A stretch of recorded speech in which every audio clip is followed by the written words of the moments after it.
What is up, everybody, and welcome to the Forever Green Sports Podcast. I'm your host, Seamus Zarlingo. Alongside of me today, Nick Franco, where Franco, long story short, this is the first podcast appearance of yourself after, post Jaylen Brown trade away from the Celtics, of course, to the Philadelphia 76ers. And now we have people mowing lawns outside.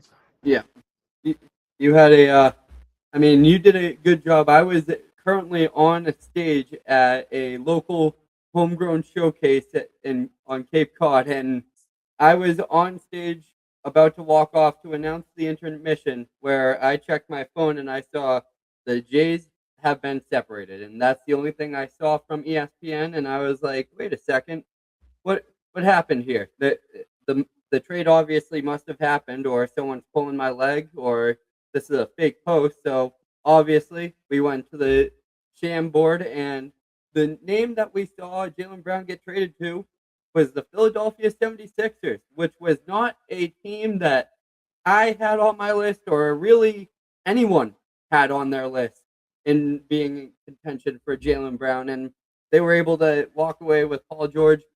Initial reaction, obviously, when you read the trade and you look at it on paper, it's a rough look at first, and especially looking at the other value that was brought out. Well, we still have to see what happens with this whole Kawhi situation, but the value that they are, the Toronto Raptors were, or the Los Angeles Clippers were able to get for Kawhi with draft capital was a little bit more than what the Boston Celtics were able to get for Jaylen Brown. However, still being able to land a 2028 and a 2031 is still a very solid return. And the one thing that really has thrown Boston Celtics fans for a whirl is the return of Paul George. And the return of PG-13. Yes, PG-13. I wonder what number Ron Harper is going to be rocking next year. Maybe 8 to match his dad. I think his dad wore 8 for a little bit.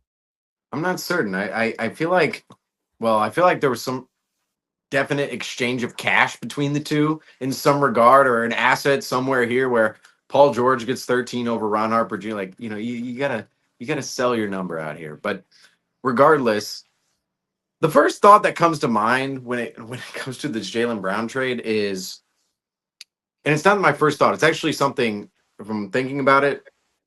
When I recorded on it the other day, I didn't say this on the recording, nor did I think about it initially. So that's where I'm like, first thought, this was not the first thought. The first thought on my mind on this pod particularly, though, was why didn't the Celtics wait a little bit longer to let the market maybe maturate a little bit more? Because this deal, it's a deal in which would have been around in August, would have been around in September, most likely from the Sixers. I mean, the Sixers, you're dealing away Paul George, who you've been trying to get off of for now a season and a half. And like behind the scenes, whatever the Sixers say about, oh, we're building with Embiid and Paul George, it's a circumstantial, oh, we got ourselves into this mess, we're just going to have to eat it right now. That's where the Sixers were. Yet now they're able to offload Paul George and a package of picks in which would have initially been just a salary dump. It would have been Paul George, a first-round pick, maybe another first-round pick for nothing, yet it now turns into Jaylen Brown for the Sixers. So, of course, the Sixers are going to want to do that deal, and there is a little bit of, there's another side of that, a more negative side, a more pessimistic side for the Sixers that we can get into in a little bit here. But initially, the Sixers, they want to do this deal every day of the week. And speaking of every day of the week, it probably, maybe, most likely, the deal would have been around, say, in late August, early September, maybe even into next season. I'm not sure why the Celtics were in such duress to trade Jaylen Brown. I just don't quite understand it. And I don't understand how the market fluctuated from he's potentially worth Giannis to he's worth Paul George and 2 first-round picks. And we heard the reports of the Celtics wanting up to 4 first-round picks for Jaylen Brown. They get 2, and Paul George, did they think maybe 4 first-round picks and a role player or 2 for salary filler purposes? Or they're thinking Paul George now is actually a comparable talent and maybe even better suited for the team than Jaylen Brown. and they'll take that asset on top of the 2 first-round picks, one of which we know should potentially be a very good pick in that 28 Clippers pick if it falls that way. Of course, another 2031 Sixers pick, which right now, if I look at the Sixers salary sheet in 2031, there is nobody under contract there. Absolutely nobody. Dean Wade making it to 2030 right now, and so is LeBaron Philon, the 2 offseason additions for the Sixers now, but not in 2031. So for the Celtics, I don't know why they didn't let the market match rate more, because it felt as if Jaylen Brown, and it's not because of anything Jaylen Brown necessarily did, but it seemed as if after the Giannis saga, Jaylen Brown was a little bit of a depreciated asset, where he was a little damaged as an asset. Because if you really look at it, it's like teams knew at that point, oh, you could have a disgruntled superstar and the Celtics want to get off Jaylen Brown. At that point, the Celtics have lost their leverage. After the Giannis saga, it felt as if the Celtics lost their leverage on actually extracting max value out of Jaylen Brown. And then they settled for this Paul George deal. But I don't know why they needed to in this very moment in time. And if you even look at the luxury tax for the Celtics right now, that whole situation, they didn't need to dip the luxury tax now in the offseason. They need to do it by the trade deadline. And that's, if you look at it, like, yes, it could be harder to move Jaylen Brown when it gets closer to the deadline if that's your salary shifting move if you're the Celtics. But you don't know if the deals are going to get better or worse. And part of this equation as well was the Celtics believed Jaylen Brown would potentially want a contract extension this summer, becoming extension eligible in the fall. And the Celtics believed, reportedly, the word is out on the street, that if he signed that extension, he would have became untradeable. Now, to me, these anonymous sources reports, it's like I don't, that's just speculation out Right. there from my perspective, because there's nothing tangible that actually suggests that was going to happen, or that's exactly what, say, Bill Chisholm, Brad Stevens, Wick Grosbeck, what they thought within their circle. Could have been somebody random in the organization. But regardless, I do wonder why this Jaylen Brown move was made July 1st and not August 29th. Yeah, I mean, it could have been really, and it also was conversated. You don't think a team's going to strike out on LeBron and be like, all right, well, let's, like, what if the Cavs don't land LeBron and they're just like, all right, well, let's just throw the house for Jaylen Brown? Right. Like, It is could that happen. And I mean, Mobley Warriors like, oh, we struck out, let's go get him? Or George. That's also a thing. Would you rather? And then what the Celtics were in contact with the Philadelphia 76ers. One of their initial offers included BJ Edgecombe. And I don't know if that would include draft capital alongside. Well, wait, the Paul Sixers George. didn't offer Edgecombe. The Celtics The Celtics requested requested, yes. Edgecombe, and that's where the Sixers, apparently talks almost fell apart after that, but then back together. But that's where all the reports make it seem as if, oh, the Celtics wanted Edgecombe and multiple picks, and the Sixers went, no, we'll give you Paul George and picks, and the Celtics went, okay. Like, the reports seem like the Celtics are like the lesser for Right. whatever reason. It's like, why? Why were the Celtics in that position? I don't know why the Celtics felt as if they needed to be in that position. We don't know everything behind the scenes, but it's like, why? Like, that's just the huge question of why the Celtics felt the need to be like, okay, we need to get off Jaylen Brown right now, and we've lost all our leverage. Therefore, we asked for Edgecombe, we tried, but we'll take Paul George. Like, doesn't give me confidence in the Celtics. Like, there's a vision inside of me that says, oh, the Celtics make sense with Paul George on court. But then when you hear those reports, you go, the Celtics didn't want Paul George. They wanted VJ Edgecombe, yet they settled for Paul George. Right. And I mean, Paul George would have had to be a part of that deal anyways. There's no way Philly would have been able to do a 1-for-1 swap with Edgecombe and Brown.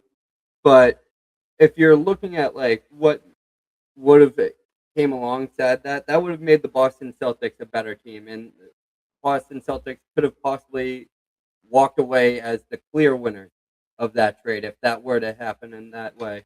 But looking at what Philly has put together over there, they have a solid starting lineup. I mean, their depth right now at guard, they brought in Phylon, Simons that are going to be standing behind them, which we saw last year. We brought this up during the NBA draft.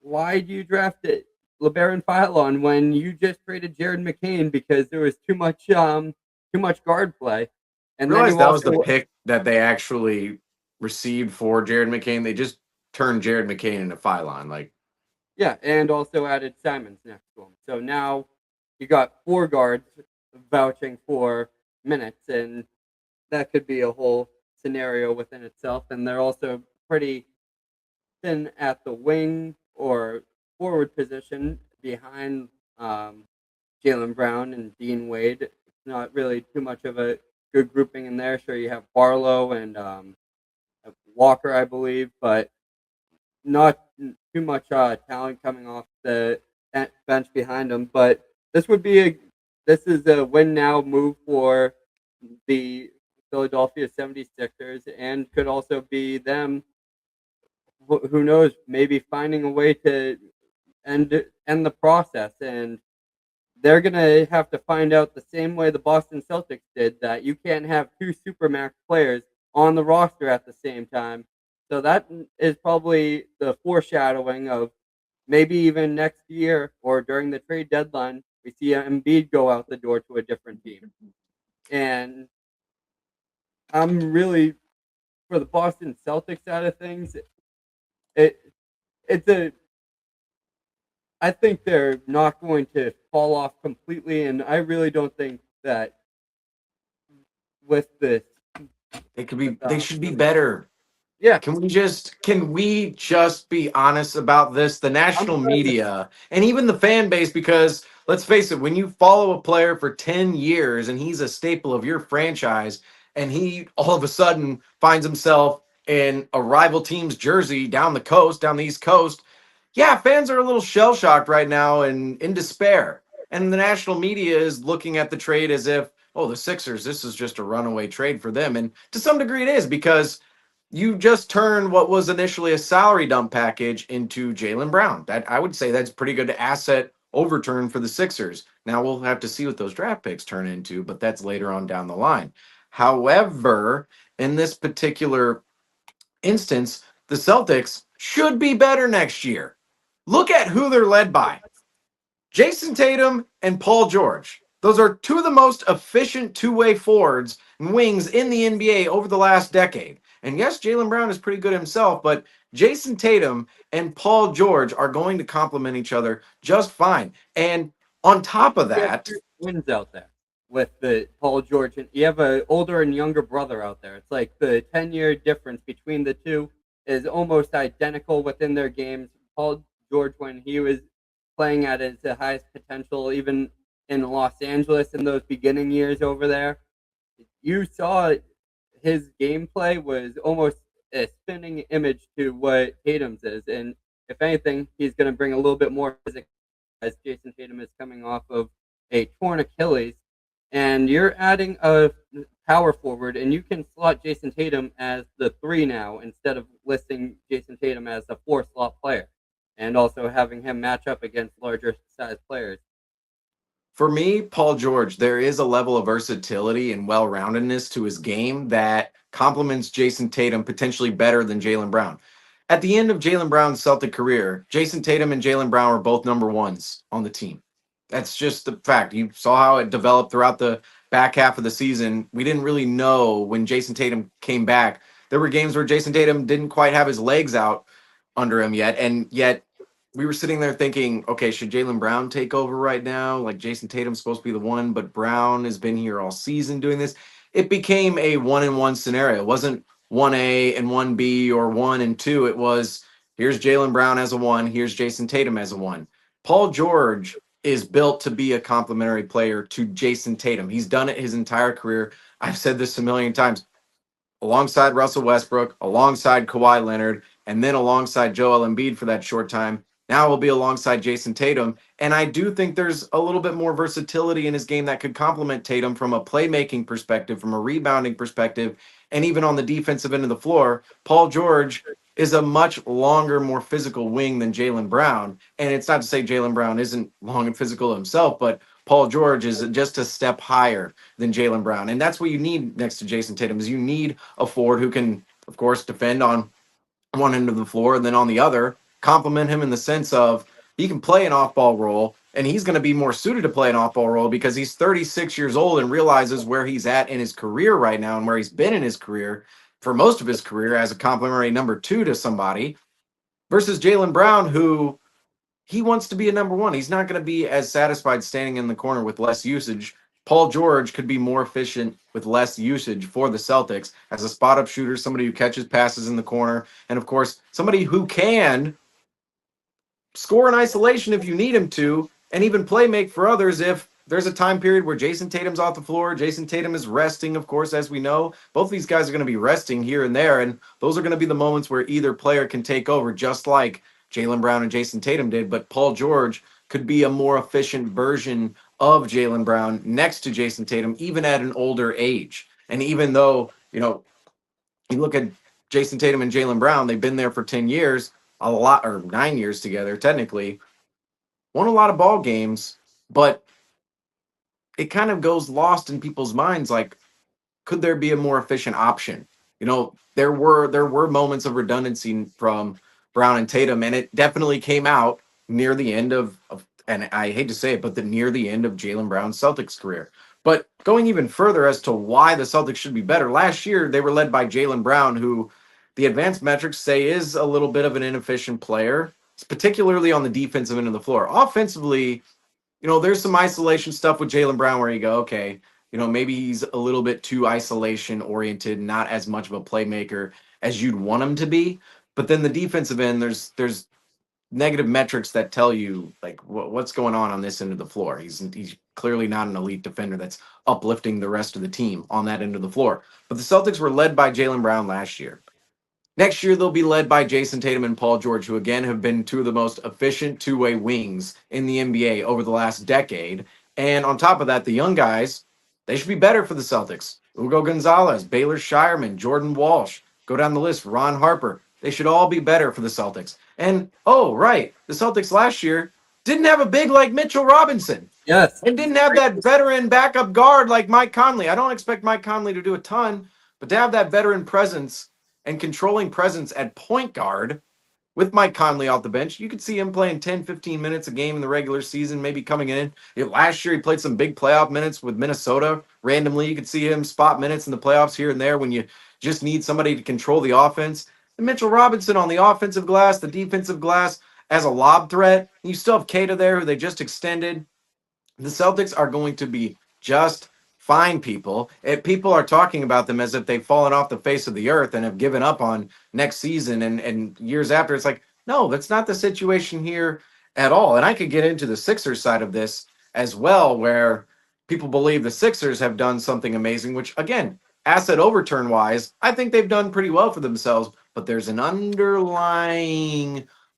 underlying logistics within the Sixers payroll right now that's not getting enough attention within how they're supposed to build this roster over the next couple years and win a title. Because to me, like, I could go on a whole tangent about this. We'll stick on the Celtics. I mean, I think that we're with the 76ers, it's win now or someone's going to end up getting frustrated. Hopefully it's not one of your younger guys. The two guys that are more, honestly, if I'm the Philadelphia 76ers, I'm looking at Tyrese Maxey and VJ Edgecombe as my cornerstone pieces. Sure, Brown and Embiid are your franchise guys now, but in 5 to 10 years down the road, you're not going to be receiving anywhere near the same productivity from Jaylen Brown or Embiid. And I think that with the Boston Celtics additions, one thing that we haven't gotten to get to talk about was when Bill Chisholm and Brad Stevens got to do their presser. And I was rewatching that last night, and there was one part that it almost felt as if Brad Stevens almost slipped up a little bit. And he was talking about how the roster has opened up a little bit more. There's more room. And then was about to say, well, if we can go get, and then he caught himself. He caught himself saying, oh, if we can go bring in another guy. So I don't think the Boston Celtics offseason is even complete at this standpoint. There is still room for trade player exceptions. They still haven't used their mid-level exception, or they haven't used their other veteran minimum option, and they just I'm straight up guessing Mitchell paid by Robinson might be on the MLE. he might, Searching that up real quick. but yeah, if you they just waived Delano Banton, and I think there are a few still trade assets still lingering out there. Obviously, the one that everyone likes to bring up is Trey Murphy, and saying that I don't get it with everyone's. I get that he's a good player, good young guy, and coming out of a situation where he could propel even further with his career, but I don't see that being what the Boston Celtics really need right now is another forward. I would be looking more towards the guard position, and I've been hawkeyeing that ever since the trade Jaylen Brown rumors started floating around. I'm hawkeyeing the Portland Trailblazers guard room. Any one of those players that are going to end up slipping to be available.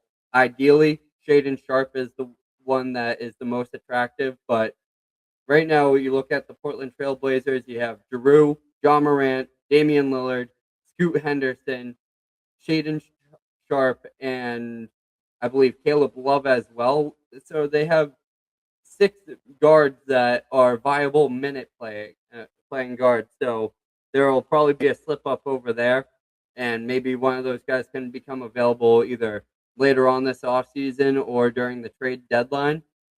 But I think there's still room for improvement within this roster, but I don't see this as too much of a seismic shift other than in branding and what Jaylen Brown has contributed to his community and to our community in Boston with even doing his last event with 741 in Boston to get his last goodbyes as a real true Bostonian and one who really is still going to be rooted in the Celtics culture and not even the Celtics culture, the city of Boston's culture throughout the rest of time because he's made that direct of an impact on our own community. First, in terms of the Blazers, like I think really anybody on the Blazers, like yeah, they could become available in time, but also like the conversation with them, I just wonder like how far did those conversations go when it came to Jaylen Brown? Because that's the team we were talking about and yada yada. But regardless, I actually see this roster for the Celtics as finished. I think that's it. I don't. I think when Brad Stevens is going, well, we could go out and get X player. I think I think like a lot of people, including myself, like we look at next year, or we look at the year we're in into next year, right? But really, team building, these front offices have to look 3, 4, 5 years down the line. And looking at it, I look at the Celtics window as 27, 28, 28, 29, and 29, 30 to build a championship roster specifically around Jason Tatum. Not Jason Tatum and Paul George, not Jason Tatum and Derek White, anybody else. Jason Tatum. We've clearly established at this point in time, he is the franchise cornerstone and he is going to be the foundation for everything that happens moving forward. It's not Tatum and Brown, unfortunately, anymore. It is Jason Tatum. And Jason Tatum, I mean, he's under contract until 28, 29, and then 29, 30 is a $71.4 million player option, which might be, I mean, he might opt out, sign a longer term deal. Although by the time he gets to that point, the longer term deals might be worth less as the cap is actually going down now, unfortunately, for these NBA teams, which is just making roster building even harder.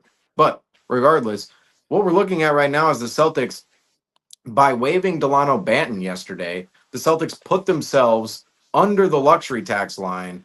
And that's basically it. I mean, at the beginning of the offseason, I said the Celtics will likely this offseason use part of, if not the full non taxpayer mid level exception, in which the Celtics, of course, did use on Mitchell Robinson, the Celtics will probably hand out a veteran minimum, in which the Celtics did to Mike Conley.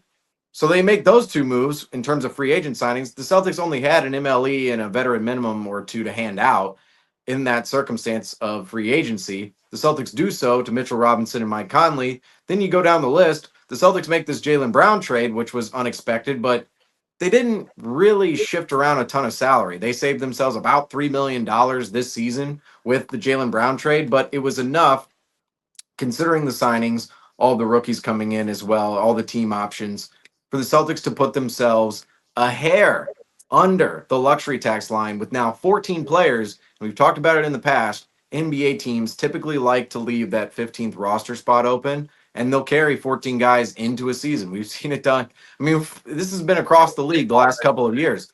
So the Celtics are at 14 guys, standard guys right now, and they're under the luxury tax line. They've added everything they've needed to in free agency from a guard perspective, from a big perspective, right? There's not really much more for the Celtics to do except for maybe around the fringes work in training camp, depending on, is this player going to stand out, or things like that. Another off season in Boston. And I'm not even mentioning the two ways. If I'm to be completely honest right now, let's see. Amari Williams is on a two-way for the Celtics. And then I think there's two more two-ways open, if I'm not mistaken. I think Mitchell's going to have one, and then I believe they sent Shulga to one. However, Shulga is not on the Boston Celtics Summer League roster this year, which I thought was strange. Who? Max Shulga is currently not listed on the Boston Celtics Summer League roster. So he is probably gone. Where's he? I don't know. He's probably gone. I'm pretty sure that him and Amari Williams both came to the agreement on a two-way deal, but I'm not. Shulga is playing for the Warriors Summer League team. Huh. So he's definitely gone.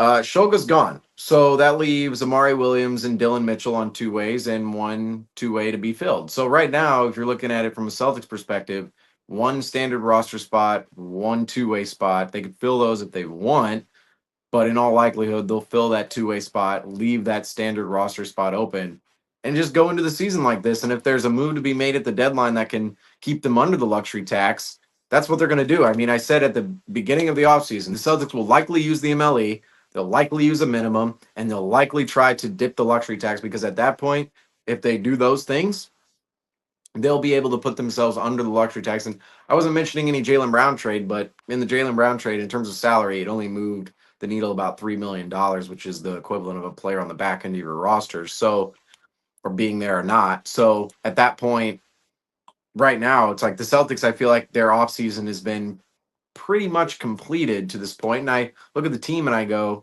could there be a Sam Hauser salary dump somewhere in here? Maybe later on down the line. Could be this summer. There could be another move in that regard, but I don't see anything big. And yeah, like in particular, other teams, it's like we're going to have to see other teams kind of falter first before we really get into their situations.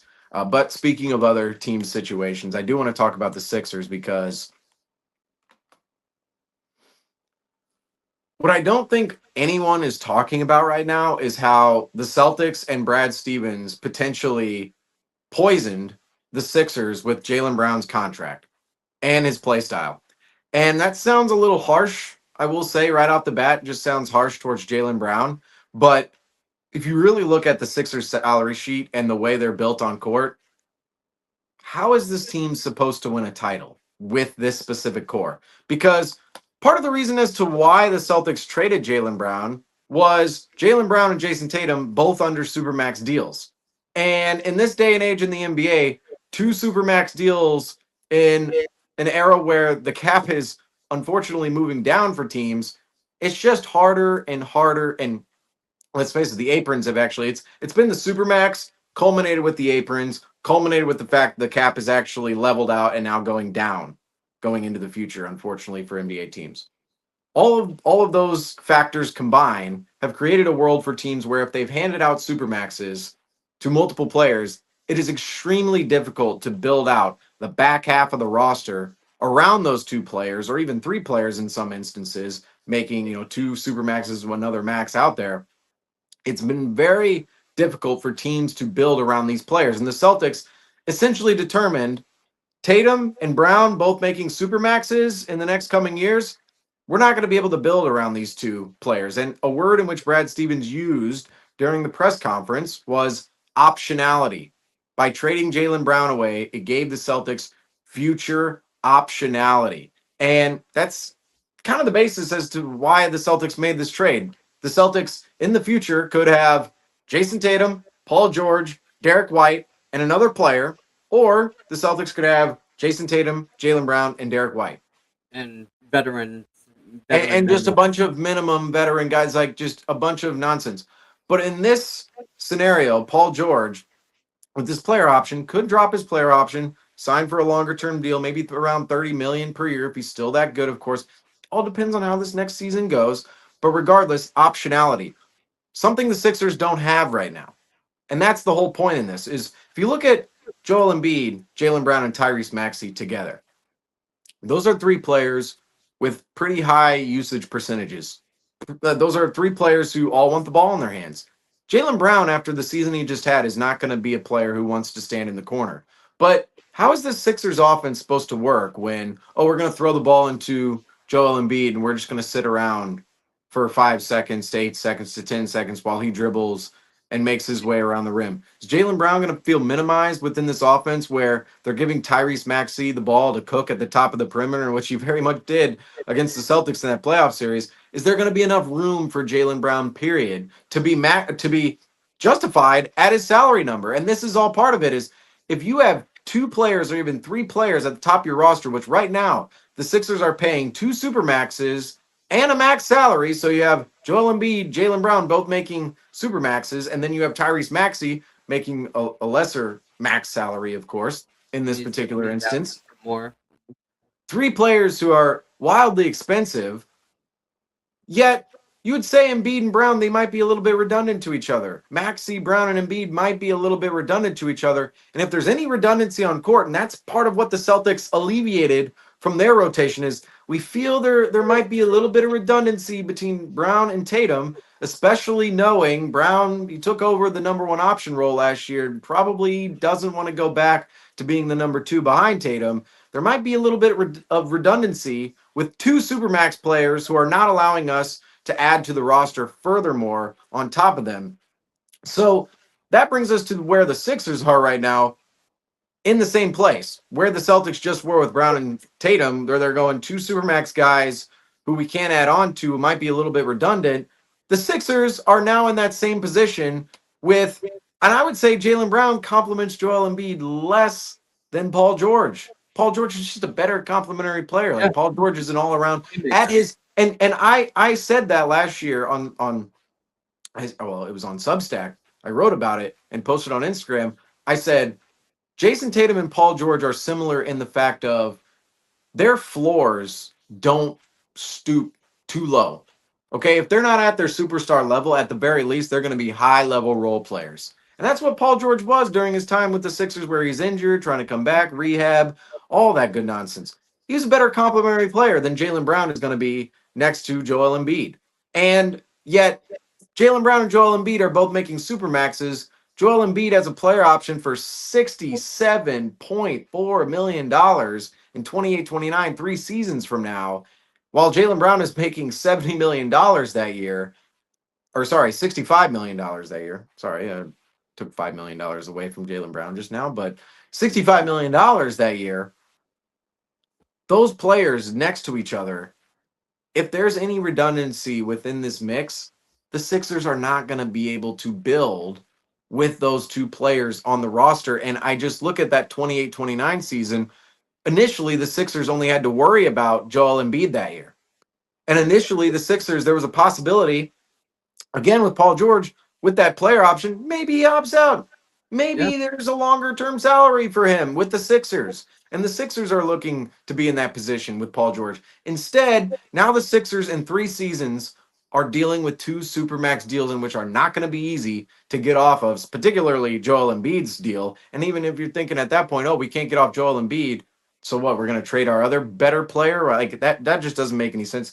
And that's why the Celtics in this particular situation, have they poisoned the Sixers? Have they made them too redundant for each other? Have they built a team now in Philly where it's like, oh wow, look at all these, like you see all these faces on the ESPN graphic. It looks great on the ESPN graphic, all the star faces, but then when you actually fundamentally bring them together on court, are they too redundant for each other? And if they are, do their salaries justify what they're making on the salary books next to each other? And can you build a roster, a championship roster, a title winning roster with those players making those salaries in this circumstance on court? I see a world in which this could work out uh, in a less favorable manner for the Sixers than people are projecting right now. Yes, good asset overturn for the Sixers, but it's not as if there's no risk in this. People are Right. asking, or people are acting as if there's no risk for the Sixers. Like, oh, you just move Paul George for Jaylen Brown, great asset overturn. Yes, that's a part of it, but there is risk in. Oh, wait, in 3 seasons we're dealing with 2 supermax guys, another max guy who may be a little bit redundant. Like somebody's gonna have to take a back seat here Yeah, between these and three. Who's one it going to thing be? The rising star and Maxi? I don't think so. Joel Embiid, who's, I mean, let's face it, this has possibly. been his team for the last decade. And yes, it's, there's like kind of this shift right now. It's like might be Maxi's team, but it's been Joel Embiid's team. And what? Jaylen Brown's supposed to take the back seat, and he's going, well, I was just taking the back Yeah, seat in Boston, and I was the number one guy last year. Like, I see this that's working why. out in a way that's less favorable for the Sixers than people really expect. And you go to the bench, Dean Wade, when has he ever shown up in the playoffs? Anthony Simons, average NBA player. Phylon, a rookie. Edgecombe, love Edgecombe, have nothing bad to say about him. Outside of that, Barlow, Okporty, Watford, Jabari Walker, Dalen Terry, Justin Edwards, Adem Bona, Joanny Broom, Duke Miles, Caleb Love apparently now on the Sixers. Are any of these guys difference makers? My answer would likely be no. And it is Yeah, no. I like Huck Porty, but come on, folks. I mean, looking at what Philly has, the before the trade even happened, the one thing that I was hoping would happen as a Jaylen Brown fan was he was going to go to a team where he was going to be that number one option, hands down. That's why I was looking at teams like Atlanta. I was looking at teams like Portland, where he would be the number one guy. There would be no one else really getting in his way of being the number one scorer, and the rest of the offense would be built around him. That's not what happened in Philly. In Philly, he was really just added in as another piece. Sure, it's another piece to the puzzle, and he's going to be another great contributor. If he can get into the ear of that locker room and kind of fill it, but there's too many cooks in the kitchen over there. It feels like when you're having someone try to be the leading guy, who's going to really take that focal point when it comes to being the leader of that team? Maxi, Embiid, or is Jaylen Brown going to be, if Jaylen Brown tries to overvoice a player like Embiid or Maxi or Edgecombe, or tries to be like, hey, this is my team now in Philly. He walks into Philly like Jimmy Butler did. It's going to be the same situation that they faced when they brought in Jimmy Butler a few years ago. Well, Edgecombe, like let's mention this with Edgecombe. He's also gonna be looking to get his eventually because he's going into his second year. He had a great first year, great playoff run, and second year guy, third year guy. It's like they're gonna want more and more responsibility. So you not only have, like you said, too many cooks in the kitchen where it's like, all right, we don't have enough responsibility to hand out between the 3 guys we have at the top in terms of ball handling responsibilities. There's now another guy coming behind them that we're undoubtedly going to extend and say, by the time 28, 29 comes around, the Sixers would likely extend him in 28 for the 29, 30, so on and so forth years. But another guy coming right behind him. But I also want to say this about the Sixers. Last year, Kelly Oubre and Quentin Grimes absolutely killed the Celtics in round one. And they just left in free agency. Yeah, Oubre to the Indiana Pacers are And going to be a Drummond. team that's yeah, And Drummond. Like yeah, Drummond, just minutes, like corner 3 Drummond. right. I like it. The Pacers might be back next year as well. I think that's a team. But to kind of conclude on this recording, and we'll be able to pick it up I want to do one more question. Where do we see this having the East layout? Where does the East lie right now? Is New York still number one? Is where? What is your impromptu ranking heading into next season? Okay, let's just pull up the last year's standings here because I always believe in like year by year, you'll have teams that are outliers where they shoot up the standings or they, of course, fall down the standings one way or the other. Think of the Sixers in 2024, 25, it's the 13th seed, or even the Pistons last year's the one seed. You shoot up and down. But there are most of the time it's just a light shuffle, right? Outside of the outliers, it's a light shuffle. I would say the Celtics are still top three in the East next year. They just have an efficient play style. Think their team's actually pretty deep. They band-aided. I wouldn't even say last offseason you'd say they band-aided the whole big situation. This offseason it felt like it's like, all right, let's bring some caulk in here and like let's actually seal this window. And like that was the new Mitchell Robinson signing, of course. So I think the Celtics, just looking at their entire offseason in general, they might like just last year, it's the band of misfits and Jaylen Brown. This year, it's like, wow, those misfits actually were really good last year and are probably going to be even better this year because they're young guys only getting better. And on top of that, we're led by two of the most efficient two-way forwards of the last 10 years. And we actually added to all the areas in which we needed this offseason, which was backup guard play at Mike Conley, check. And we needed another big, Mitchell Robinson, especially a big who could rebound, check, Mitchell Robinson. And feel like the Celtics, like people are down in the dumps because yes, Jaylen Brown, it's like he motivational figure, inspirational figure who's now gone from the team, and it feels like a family member is like moving out of the house or something, or I don't even know what to compare this to, but the Celtics are still going to be really good next year, and I feel as if they're going to be top three. I feel like the Knicks are going to be top three as well because part of their team why they're so good. I didn't post this anywhere yet, but I thought Jaylen Brown saying, "Oh, there's no loyalty, no love in the NBA." It's like, how about NBA players take a salary cut for Yeah, teams? Like they always want teams to bend over backwards for them, but then when it comes to the player, it's like, "Oh no, we got to get our value." And it's like, okay, well, it's look just at kind Tom of a Brady. game of who wants their value the most. And see, this is where I see a world where the Knicks, part of the reason they were able to build out to where they were this season or this last season where they won the title, Jaylen Brown took a pay cut. Not Jaylen Brown, Brunson. Jalen Brunson. Another Jalen B. Jalen Brunson took a pay cut. But that's why I feel as if the Knicks, like they're still in a position to be really good next year. And they've been good as built. I mean, of course, Mitchell Robinson and Huck Porty, they're gonna have to figure out their big situation a little bit more there. But in terms of the Knicks, I still see them at the top.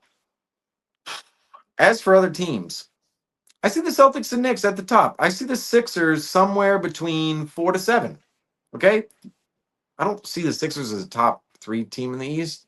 Again, Oubre and Grimes, I felt like those were two great role players for them last year. They're not there anymore. Okay. They're going to be a different team. And I don't know how much they really upgraded by trading away Paul George for Jaylen Brown. Does that actually fit? It's like it looks good on an ESPN graphic, but does it actually make sense logistically on a basketball court? The Pistons, I'm not really excited about because we have a disgruntled Jalen Duren, and it seems like they've just lost players and not really replaced anybody. It's like we got John Collins. Yeah, they replaced Tobias Harris with John Collins, That just doesn't make any sense to me. But it's like they needed and they more. They replaced need more of a scoring and shooting presence around Cade Cunningham, and I yeah, just they replaced don't really feel like they've done that this offseason yeah, to the fullest of extent. then replaced Ivy with Isaiah Joe. I like the Isaiah Joe acquisition. They're not a team that really blows me away at all. Like they're just not. They traded who did they just trade for Tarian Prince and Gary Harris Marcus, yesterday? I want to say Sasser. Marcus Sasser? Was I it think Sasser? I don't. I would have to double check that. Well, let's see. Why do I not remember who they sent out? Levert, Karis Levert. And you Ah, know what? When they acquired him and they signed him, I don't understand why they even signed him to that deal. I yeah, went, this him guy's and like Robinson. And he's an expiring. Duncan Robinson, I believe, was making north of 15 last year for. Well, the Cavs were the number 1 seed and basically said, we'd rather have DeAndre Hunter than Karis LeVert and George Niang. And then the Pistons, the next offseason, were like, we think Karis LeVert is worth $15 million. And I'm pretty sure we were on live when that happened. I was like, what? How? Really? Like, I mean, that's like, you're just setting yourself up to trade that deal. And of course, the Pistons, in a whimper, traded a year later to the Bucks for Taurean Prince and Gary Harris. Like, oh, wow. Like, guys who are not really factors anymore. But in terms of the East standings, Celtics and Knicks, I would have somewhere in the top 3. I would. Well, I like the Hawks. I think the Heat are going to be somewhere around like 3 to 7. Like there's going to be a lot of parity here in the East this year, because you would think if you go down the list, Pistons down, Celtics stay the same, Knicks stay the same, Cavs probably staying a little bit close to the same. Raptors, you could say they could go up a level a little bit with Kawhi. You never know. Hawks should go up. Sixers should go up a little bit. Magic, they're either staying the same or if not getting worse. The Hornets should go up a little bit. The Heat should go up a little bit. The Bucks, they're getting way worse. The Bulls, I wouldn't say there's any hope there. Nets, no hope. Pacers getting way better, should. The Wizards should be getting better too. So you're really looking at it in the East. You're like, the Bucks, Bulls, and the Nets should be the 3 worst teams. Every other team is looking to finagle with the play-in at the very least. And you'd say the suspects here that you're like, oh, these teams might not be, like we'll have to watch them, as the Wizards and the Hornets and the Magic. Like if I'm gonna pick today, like which 3 teams, like you have at the bottom, the Bulls, Bucks, and the Nets, definitively. Who are the next 2 teams who could miss the play-in? It's like, all right, the Wizards and either the Hornets or the Magic, probably. Right. That's how I would see it. Maybe the Hawks, maybe the Raptors. I wouldn't bet the Heat are down there with Giannis and Bam. The Sixers, it would be the Pistons. Like that's where the Pistons could downswing to a point where they're on that playing line rather than the 1 seed right now. But the East, we're not done. I'm judging the Cavs right now yet. LeBron might be a Sixer. If LeBron's a Sixer, I would bet they're top 4. If he's not and he's on the Cavs, I would be more inclined to feel as if the Cavs are top 4, really.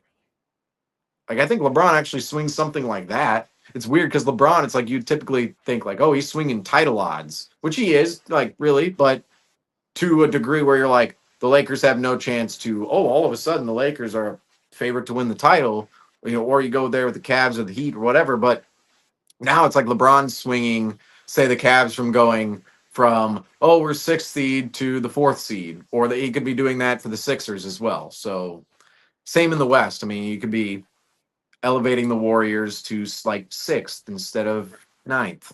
We'll have to do this officially. We'll have to make this like we'll come in here one of these days with official lists, 1 through 15 on each side, and even 1 through 30. With the 27th pick in the 2026 NBA draft, the Boston Celtics select Chris Sunak Jr. from the University of Houston. With the 40th pick in the 2026 NBA draft, the Boston Celtics select Dylan Mitchell from St. John's University. And now away from all the Celtics offseason moves and onto the Celtics' future, which was displayed at the NBA Summer League out in Las Vegas. The Celtics complete their Summer League run 3-2 in 5 games. I would say 3-2. We'll take that record. That's a winning record. And I believe I said on Instagram that Celtics always seemingly have a winning record at Summer League. Feels like everything good at the top of the organization bleeds down all the way to Summer League, all the way to Vegas, to the point where every year, even if we did Summer League championship, though. You're talking about 2021? It's been too long. 2021, we played the Kings in the Summer League championship. But what I'll say about that is since then, it's only gotten harder to win the Summer League championship. And I actually said it on my page. And I don't know if people agreed or disagreed with me on the statement of the Summer League title might be the hardest title to win in all of sports. And why? It's because absolutely nobody is trying to win the title. Nobody. I mean, you look at the Celtics, at every team at the end really rests their top picks and their best players. So at the end, you always have these hodgepodges of teams that really, if you see who wins, it's the teams who keep their players in the longest. Say the Warriors, they won the Summer League this year. Congratulations to them. Another Warriors title, if anybody really needed one. Yeah. Yaxel Lindenberg, he was playing at the end. He's the Versus new wave. you look at the Celtics Summer League, Ugo wasn't playing at the end. I mean, even of their fifth game. But it's become harder because now it's based on record and not an elimination bracket. I like the elimination bracket. It was always cool to see 1000%. NBA teams do the whole March Madness thing. Yet now we get this boring, there's less games. It's a little boring from the sense of you play 4 games, what your record is after that, then you get decided you're either put into a championship game or you're put into this random consolation game that you see play out across the board. It's boring. Yeah, bring back the March Madness bracket during Summer League. That 30 teams duking it out, all ranked based off. I would do it based off of draft position. That's how I would do it. I would have the number 1 facing the number 30 to start off. No, I would still do it by record. Oh, like 2018, the 2018 Summer Celtics. Wait, no, was that 2018 or 2017? 2017 or 2018? I believe it was the 2018 Summer Celtics. They nearly made it all the way to the championship by they had a good record. The whole bracket broke their way. I'm still down for a whole Summer League. I think that's when Summer League peaked. I was talking to my dad the other day saying, Summer League just isn't what it used to be. I see a lot of empty seats. And he's going, well, it never was anything. And I go, whoa. RJ and Zion in 2019. You have the Summer Celtics in 2018. You know, kind of like you had a March Madness style of tournament where people cared about the top stars playing. It's not like that anymore. It's just not. Yeah. What can I say? Well, if they're looking to bring back viewership, that's one simple fix. And there's a lot of changes that they have to make to those tournaments, and especially All-Star Game. We've talked about it in the past, and I don't want to get further into it, but there is something that needs to be done for these summer leagues. But overall, from the performances that we saw from the Celtics during the summer league, overall, I would say for a team grade, I'm satisfied with the performance. I would give it around a B for what we saw from the Celtics. No one really stood out and made leaps and bounds per se to really stand out and be one of these, this guy's going to be in the rotation on opening night type of performances. But we saw a lot of glimmers of potential from the key performers that we saw and were highlighting before the Summer League even began. And the Celtics have kind of been in that position the last couple of years where their top players are already established. So the players which are at Summer League are more of your out of nowhere role players per se. Say back in 2017, 2018, Jaylen Brown, Jason Tatum, they're playing at Summer League, and they look like the best players at Summer League. They look like what Darren Peterson looks like right now, what AJ DeBonsa looks like right now at Summer League. That's what Tatum and Brown looked like at Summer League, and even Peyton Pritchard to a certain degree when he got to play his. It was his second year, though. He never got a Summer League. People forget, rookie P. Has that ever been thrown out for Peyton Pritchard? But Peyton Pritchard never had a rookie Summer League because of COVID, but his 2021 Summer League, that was a legendary summer for Peyton Pritchard. But what I'll say about it, the team now, looking at it from a Celtics perspective, they just don't have the top star caliber players out there, the top picks, right? Like some of these other teams.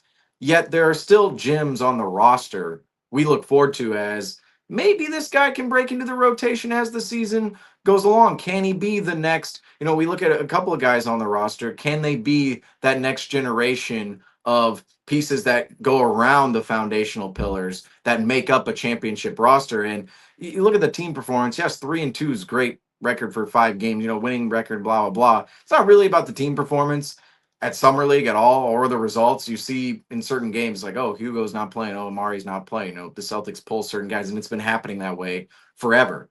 But the results don't really matter, and it's really more of the individuals who play at Summer League. And, highlighting some of the individuals in which we saw, obviously we had Chris Sinak come in this year, Dylan Mitchell as well. That's the first and second round picks of the Celtics from last year. You had Hugo, Amari Williams still out there. Unfortunately, no Max Shulga. He's with the Warriors now, folks. We had to clarify that. He's a champion. Actually, no, sorry. He's going over to Real Madrid, if I'm not mistaken, or he's close to signing a deal. That's the last of which we heard from Max Shulga. So 2025 second round pick no longer around. But John Tonje, who was on the Celtics roster last year, I'm gonna get to him as we go along here. I think he was a big winner of Summer League at the end of all this. And then Milo Zuzan and Tucker DeVries, both of those players earning exhibit contracts with the Celtics after all this was done. But those were some of the players highlighted at Summer League for the Celtics. But from your perspective, Franco, who was the biggest winner of this Celtics Summer League roster? Who you were most excited for during the draft watch along during the second round? Dylan Mitchell. What a diamond in the rough that was. I mean, the forward position that we've seen on draft night, I was quoted as seeing that drafting another forward and another wing into this room would be a tad bit redundant with how much talent you have already behind Tatum and now George on that draft night. It was Brown, but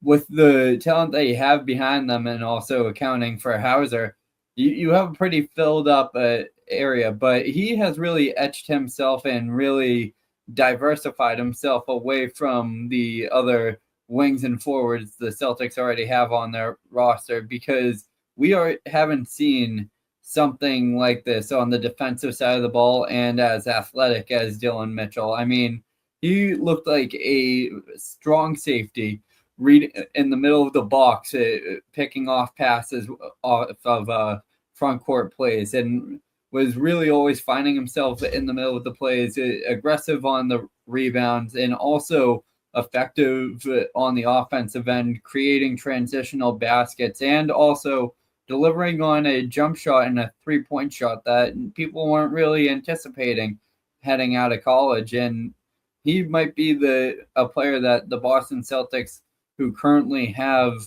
a open roster spot on their team after waiving Delano Banton, could consider for that final spot and standardizing him right off the bat, which we saw with Baylor Shireman once he came into the league.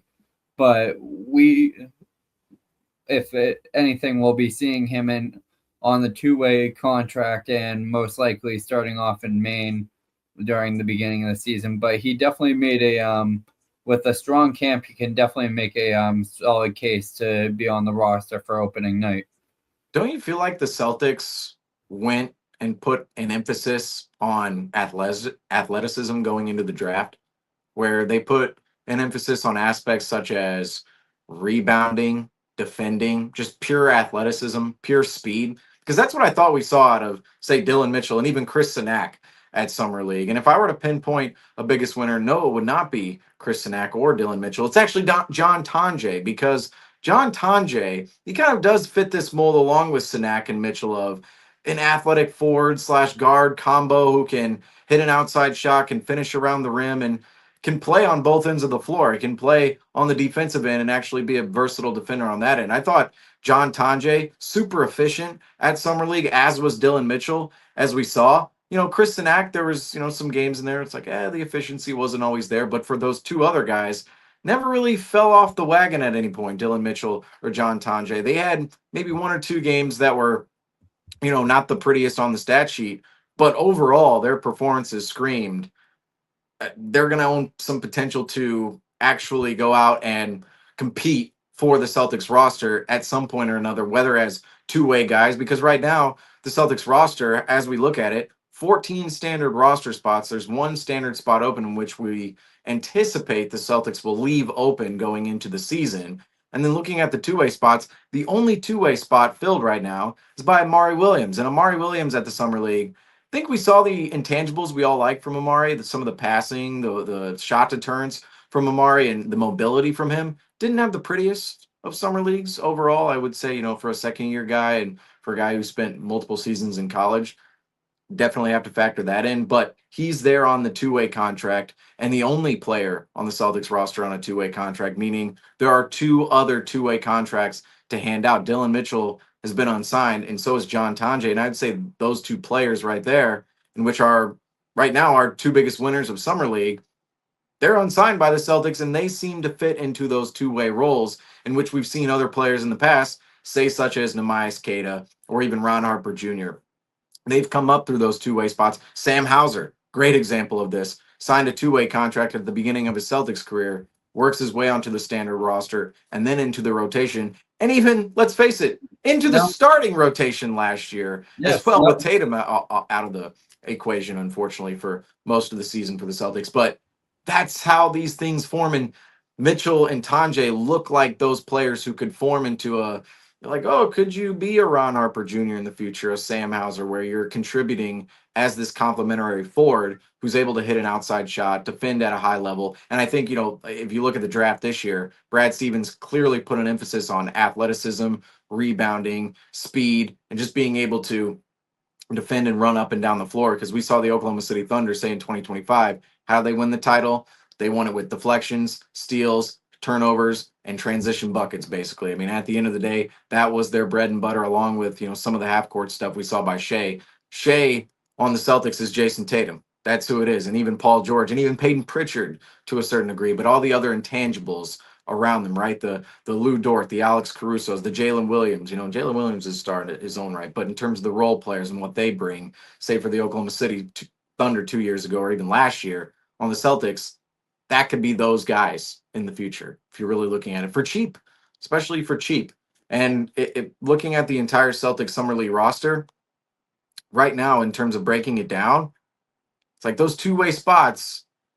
Summer League's going to be a data point, and it might be enough of a data point to fill the two-way spots, but there could be some competition at camp, because we still have Uzan, DeVries at camp, still have those guys. You never know how it could really shape up. 25 guys that walk into camp, correct?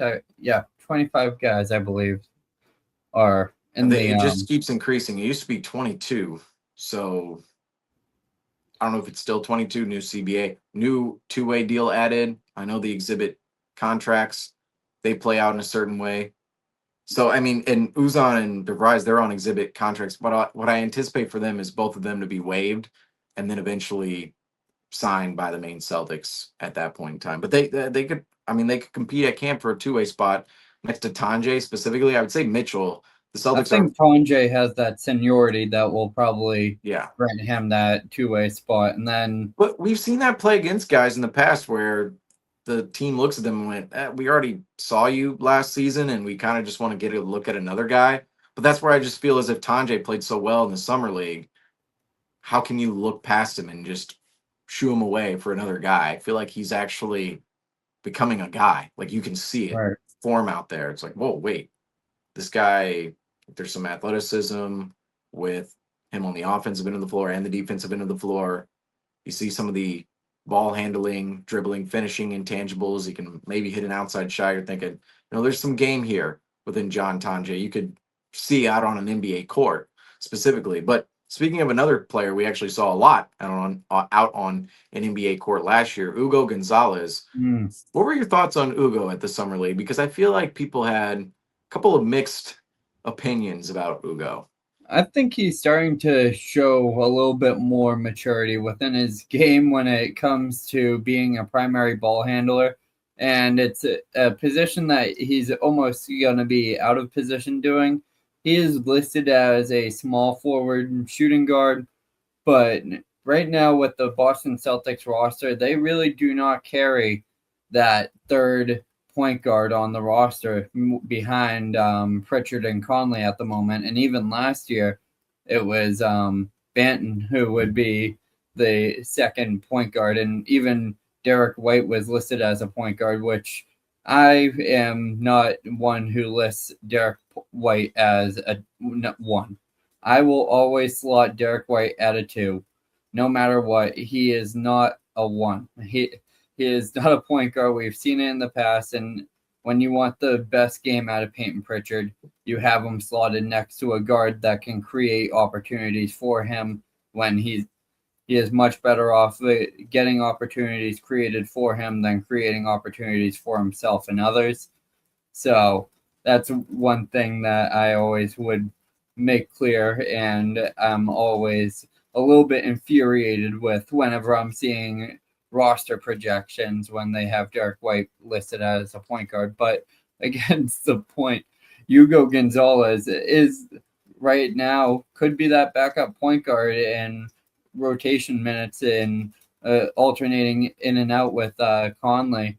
And I think that if you're able to turn him into a comparison that we had last year, a Avery Bradley-esque player, it would be ideal for what the Celtics are trying to add to their bench and rotation. But as long as he continues to add to his offensive game and maintains being a capable defender and is able to maintain assignments on the defensive end, he's always going to be able to etch out a role, especially while he's on his rookie deal. Yeah, what I liked about Hugo's performance at Summer League was definitely not the shooting numbers. First of all, I feel like everybody could look at the shooting numbers and go, what's going on here? It was all of the other intangibles in his game that he displayed on the basketball court that you can get down with and say, look, he's not going to be a star in the NBA. At least we don't think. This could look stupid in time. Who knows? But you can see the aspects of him out there that make him a higher level of a player than some of the players out there, even though he's not shooting as well as some other guys, such as when he walks out of the game, say, oh, he's shooting 3 of 16, didn't really put too many points up on the board, not too efficient from the shooting perspective. Oh, well, he almost notched a triple-double with rebounds and assists. That's what we always point out with, say, Jason Tatum or Jaylen Brown. When they're not scoring and they're not efficient from the field, they're always doing all the little other things, such as defending, such as playmaking for others, such as rebounding. Some of those things will show up in the stat sheet, such as rebounds and assists, but say getting after it on the defensive end of the floor, that's not going to show up as much outside of maybe what your box plus minus is or whatever advanced analytic one wants to look at with lineups. But Gonzalez, you can tell, is one of those players where if he's not making an impact in regard to scoring, as he wasn't out there in Summer League at times, he's still playing with potentially the most energy of anyone out on the floor. As he's still only 20. Let's face it, he's still 20-year-olds. They seem the younger players a lot more rabid energy than some of the older guys. That's what I've noticed watching Tatum and Brown grow into where they're at in the NBA now. Is they used to be those young guys all over the floor and they're so athletic and nobody can stop them. And now it's like they're kind of in the middle of the pyramid of speed and athleticism compared to some of the younger players. But you see that out of Hugo, and I just believe Ugo is going to be a nice all-around role player for the Celtics. Now, how far does that go? Is he a sixth man of the year? Does he ever become a starter with the Celtics? It's to be foreseen, but you like the trajectory still of what he can do on a basketball floor, even if he's not the main component. And that's a point in this too. With the Celtics right now, he's not asked to be a main component, nor in the future are we ever really projecting Ugo to be a main component. If he becomes that, great. If he's the next Manu Ginobili, that's amazing. We'll take that any day of the week, but that's not necessarily what we're projecting for Hugo Gonzalez right now. So where he was in the Summer League, I'm not too concerned about the numbers because you can see everything else out on the basketball floor that he does well, that the Celtics love out of him. And so does his, of course, country of Spain, who just won the World Cup. Congratulations, Spain. We'll have a little soundtrack going right now. There we go. It's not connected. Oh, yeah. Oh, here we go. We'll patch it in. We'll oh yeah, I don't know if you noticed the last podcast I patched in too. I was like, you came onto the screen. I gave you a little applause there. Okay. A little late, folks, but we got it. But speaking of late, that is gonna run us a little long here and late on our time, but. We talked Celtics Summer League. We couldn't go a summer without completely diving into what the Celtics were doing out in Vegas because I know the games don't matter, but the future of the team matters. I mean, think about how many Celtics on the current roster and on the championship roster, even rosters before that, we watched at Summer League before they blossomed into the great NBA players they became. I mean, it's truly stunning. But that is going to do it for us here today, folks, on the Forever Green Sports Podcast. Do not forget to like, subscribe, and comment to all of the Forever Green Sports social medias, Instagram, YouTube. Don't forget to hit us up. Hit that subscribe button. Don't forget to hit it. Go hit it right after you're done with us here. But that is going to do it for us. As we always say, thank you all for watching. I'm your host, Seamus Zarlingo, alongside Nick Franco. And go Forever Green, but Don't be gone forever. I'm kind of liking it. I'm kind of remembering it. I like it. I like it. Yeah. But ciao, folks. Ciao.